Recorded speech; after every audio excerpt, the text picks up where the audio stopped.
দর্শক আবারও আইপিএল এ ফিরতে যাচ্ছেন মোস্তাফিজুর রহমান। বিস্তারিত জানতে ভিডিওটি সম্পূর্ণ দেখার অনুরোধ রইল। ইন্ডিয়ান প্রিমিয়ার লিগ আইপিএল এবছর 17তম আসর বসেছে, যেখানে বাংলাদেশের একমাত্র ক্রিকেটার মোস্তাফিজুর রহমান চেন্নাইয়ের হয়ে মাঠ মাতিয়েছেন। তবে বিসিবি তাকে দেশে ফিরিয়ে আনায় খুশি নয় দেশের ক্রিকেট ভক্তরা। দর্শক এবছর আইপিএল এ নিজের দাপট দেখিয়েছেন cutter master Mostafizur Rahman.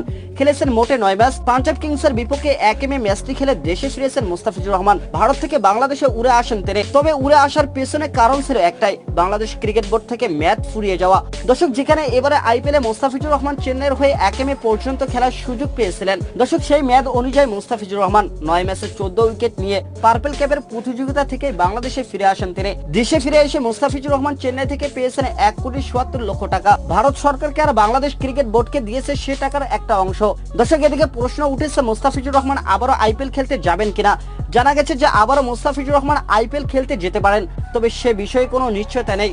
Bangladesh cricket board বিসিবির প্রধান নাজমুল হোসেন পাপনকে মোস্তাফিজুর রহমানকে আবারও আইপিএল খেলা নিয়ে প্রশ্ন করা হয়।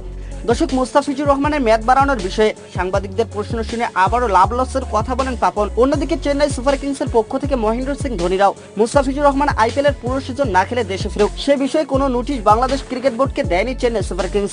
দর্শক যার কারণে মুস্তাফিজুর রহমানের আইপিএল এর পুরো সিজন খেলা হয়নি। তবে বিসিবির একটা সূত্র থেকে জানা গেছে আগামী 10 মে পর্যন্ত অপেক্ষা করতে হবে ফিজের আবারও আইপিএল মিশন নিয়ে। তো দর্শক আপনারা কি চান মুস্তাফিজুর রহমান আবারও আইপিএল খেলুক? জানিয়ে দেন আমাদের ভিডিওর কমেন্ট বক্সে। ধন্যবাদ।